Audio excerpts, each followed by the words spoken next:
Hey, Young Pros, I'm Pat McCalla, and I am so excited about this 5-week series that we're going to launch. One of the reasons I'm excited about this is that we're going to actually study, I think, my favorite book or my favorite story. And some of you know I joke about that all the time. For the most part, whatever verse or whatever book or whatever chapter I'm in is my favorite, but I think I really mean it this time. Esther is just an amazing, amazing story in and of itself. We were just talking that if you took Esther out of the Bible and just put it as a book, as a story, it would be a standalone story. It would be an amazing story.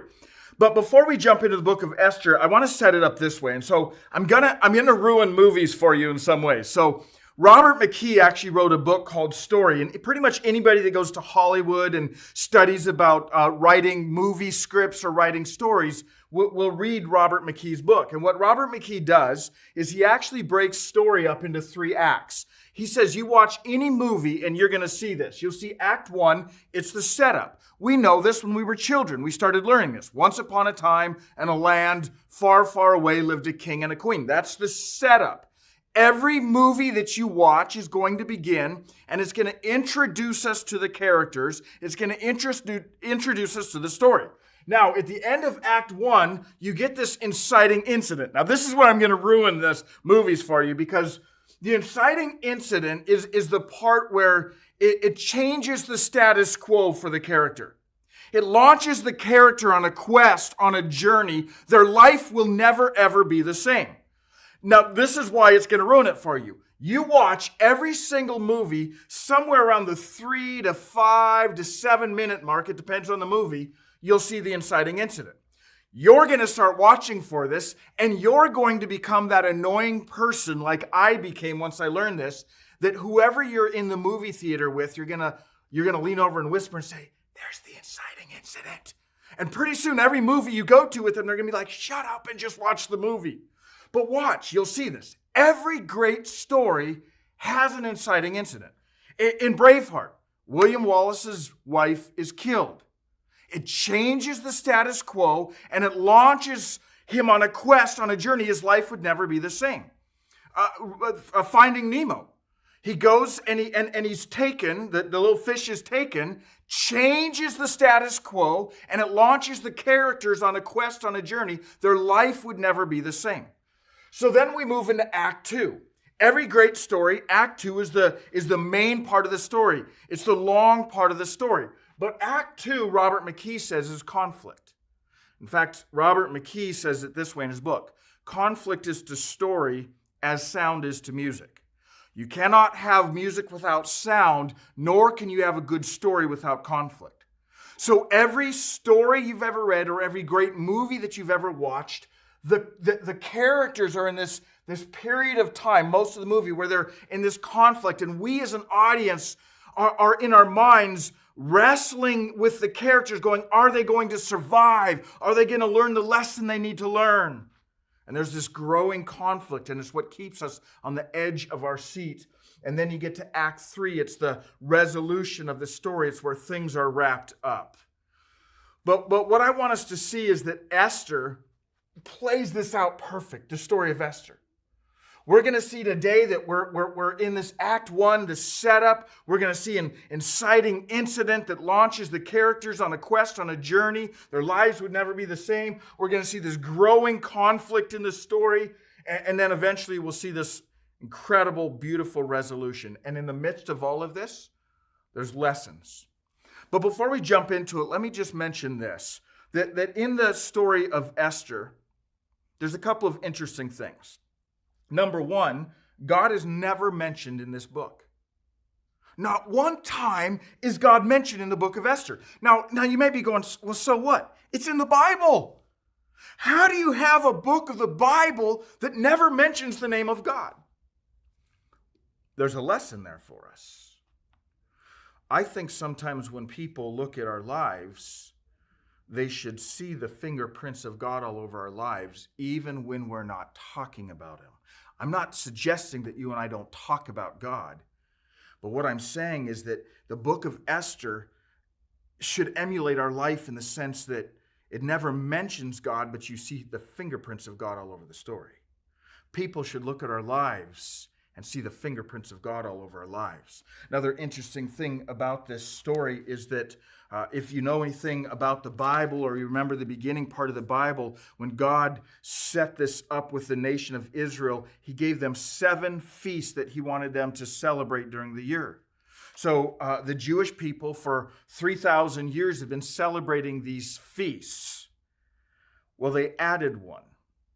The story of Esther, this historical story, is so powerful that today the Jewish people celebrate a feast that's tied directly to the story of Esther. And there's some things they do in that feast, during that feast, that are really interesting and fascinating, and you and I have to take part in some of those as we unpack this story. Another part of this is interesting, is this covers about 10 years. That's important for you and I to remember, because sometimes when we read it, it's only 10 chapters. You could sit down and read the whole book in a matter of, I don't know, maybe half an hour or so. And sometimes we read that and we think, well, that's kind of how it happened for them. It's like, no, it was 10 years, which is similar to our lives, isn't it? That when we unpack this in our life, that every one of us, we have these set up situations in our life, and then every one of us has these inciting incidents, don't we? These situations in our life where all of a sudden it changes the status quo. And we're launched on a quest, on a journey, and our lives will never, ever be the same. Every one of us has those. And we have this conflict in our life. But unlike a movie, it's not 2 hours. Sometimes it lasts a decade. In fact, the story of Esther lasts a decade. Here's what I want us to remember as we look at this story, this phrase: God places you where you are for a purpose. God places you where you are for a purpose. God places you where you are for a purpose. So let's jump into this amazing story, and let's remember this. This is not a Disney princess story. If you heard this story as a child growing up in church, maybe they had a video playing, or if you're old enough, a flannel graph board maybe, or if you're an old-fashioned church, a flannel graph board. What they put on that flannel graph board for you as a child is not exactly how it happened, because they had to keep certain things from you as a child. This is not a Disney princess story, and your life isn't, and my life isn't. It's much messier than that. That's why I love this. So here we go. We're going to jump into it. I want to actually read the first 2 verses out of the Message, the way the Message paraphrases it. It says this: "This is the story of something that happened in the time of Xerxes. The Xerxes, who ruled from India to Ethiopia, 127 provinces in all. King Xerxes ruled from his royal throne in the palace complex of Susa." So here's what's happening there. It's Act 1 perfectly. Once upon a time, in a land far, far away, lived a king named King Xerxes, and he ruled 127 provinces. So we start this story in this setting that happened a long time ago with real people in a real place in real time. Now, historically, we know that what happened, history class, here we go. You loved history class, right? Nebuchadnezzar in 586 BC took over most of the world. He surrounded Jerusalem, sacked the city, burned the temple, drug a lot of the Jewish people off into captivity. About 50 years after that, the Persians took over Babylon, and the Persians then took over most of the known world. The Jewish slaves that had been dragged off by Nebuchadnezzar are still there in Babylon, which now becomes Persia. So King Xerxes is the king of Persia. He's the most powerful man in the world at that time from a human standpoint. And there's these Jewish slaves living in the land. We're going to see that's important later on in the story. I actually have a picture of King Xerxes I pulled off his Facebook page. That's him right there. Some of you will get that a little bit later. Go, wait, Facebook page? Yeah, you'll get it later, okay? So that's King Xerxes. Here we go. Verse 4. Watch this. "For a full 180 days, he displayed the vast wealth of his kingdom and the splendor and glory of his majesty." What? See, again, when we read the Bible, sometimes we miss these things because we just read over and go, 180 days he displayed his wealth and power. That's a half a year. That's a long party. For half a year, he's got this party going on throughout the nation, and he's showing off his wealth and power. He must have a lot of wealth. In fact, look at the next verse, verse 5. When these days were over, half a year later, the king gave a banquet lasting 7 days in the enclosed garden of the palace. And if you kept reading the next few verses, he actually would display, or it would describe what's happening. So inside of the city now, for everyone from rich to poor, young to old, he holds this 7-day party that's going on. 7 days. Okay, watch this, verse 7.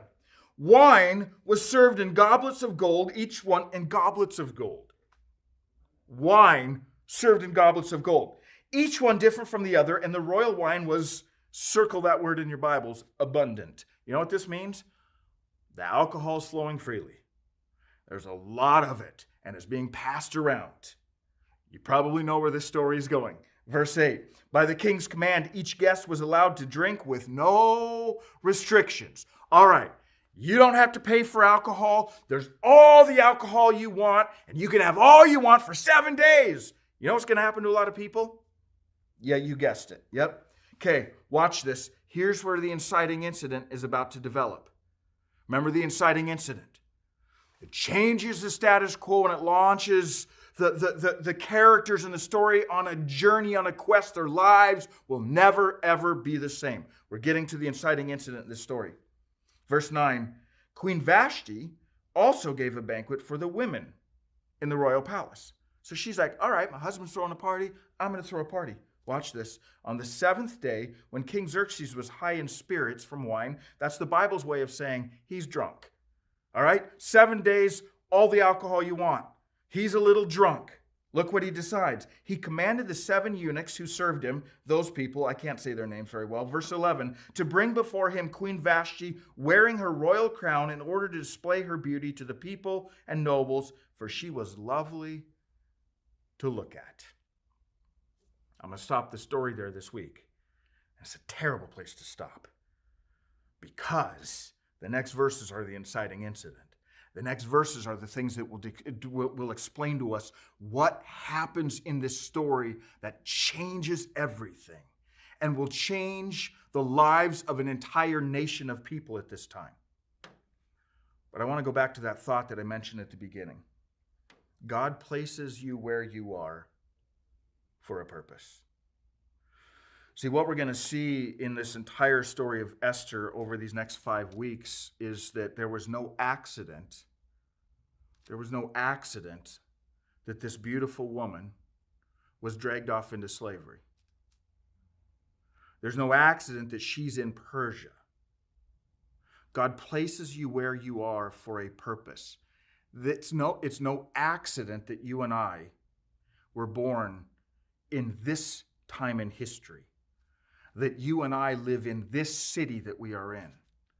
We are here for a purpose. Let me just close with this verse. It's found in Psalm chapter 90, verse 12. In Psalm 90, verse 12 says, teach us to number our days. Man, I would encourage you this week to maybe even write that verse out on a note card or put it in your phone as a reminder that would just pop up. Just that simple sentence. Teach us to number our days. And maybe this week, every day you will remind yourself when it starts at 7 a.m., maybe a reminder pops up on your phone. Teach me to number my days. What does that mean?